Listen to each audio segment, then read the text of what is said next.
Certo, vamos desempacotar isso. Geralmente, lendas infantis vendem tipo inocência, né? A fada do dente traz moedas, o Papai Noel traz presentes.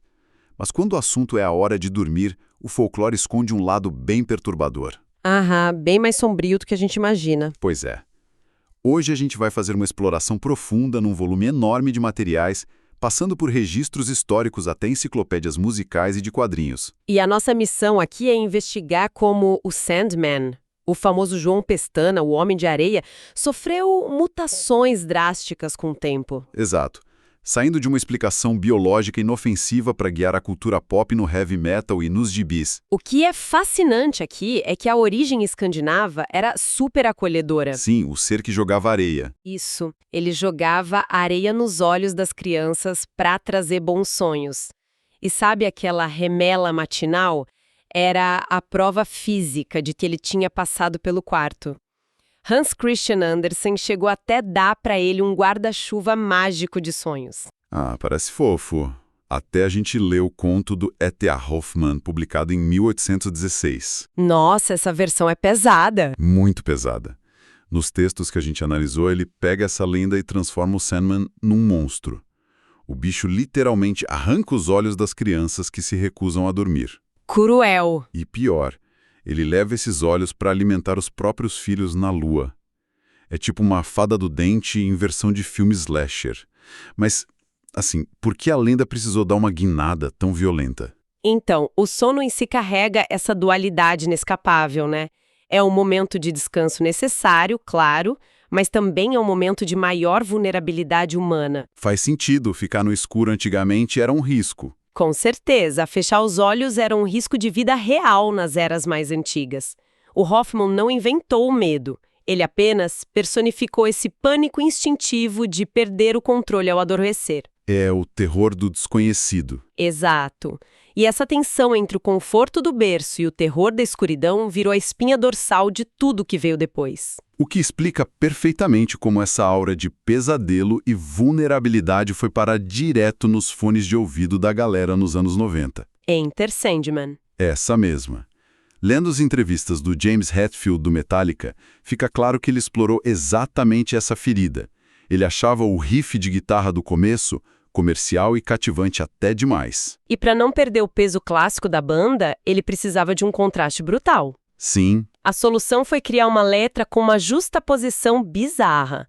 Ela começa com uma tradicional oração de ninar. E logo depois mergulha nos temas super sombrios, como morte no berço e destruir a paz familiar. Mas aqui tem um ponto que me deixou meio confuso. Qual? Como que uma música sobre pesadelos e morte infantil vira o hino de entrada do jogador de beisebol Mariano Rivera e, mais bizarro ainda, é usada como tática de tortura militar no Iraque?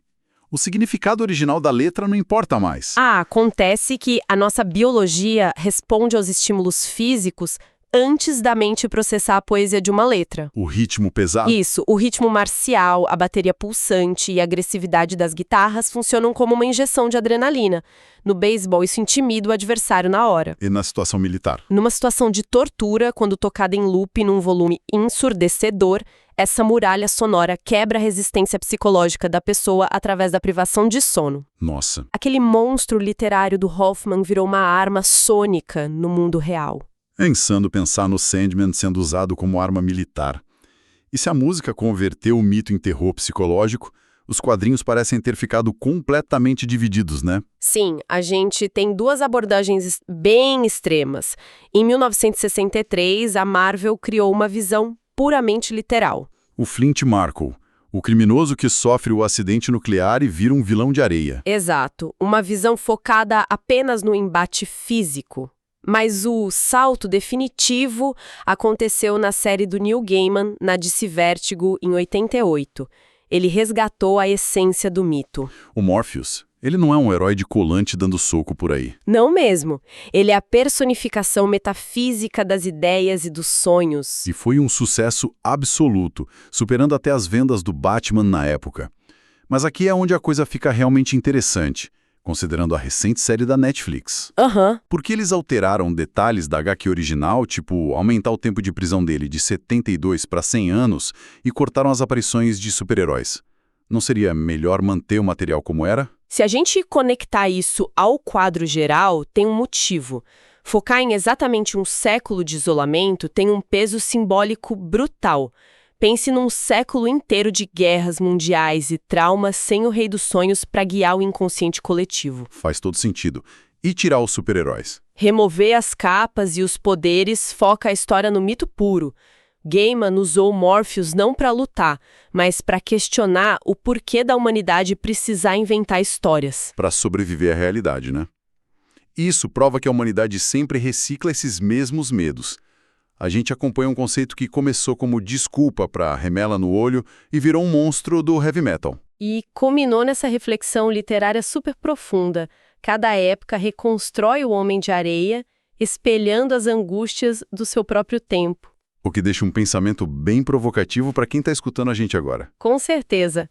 Se os antigos precisaram inventar o Sandman, mágico ou monstruoso, para explicar a biologia do sono e o medo do escuro, que tipo de entidade mitológica moderna as futuras gerações vão inventar para explicar a nossa atual epidemia de insônia crônica? É uma ótima pergunta. Com todo mundo varando à noite, iluminado pelas telas dos celulares. Talvez o monstro do futuro não venha para arrancar os nossos olhos. Talvez ele só queira roubar a nossa atenção.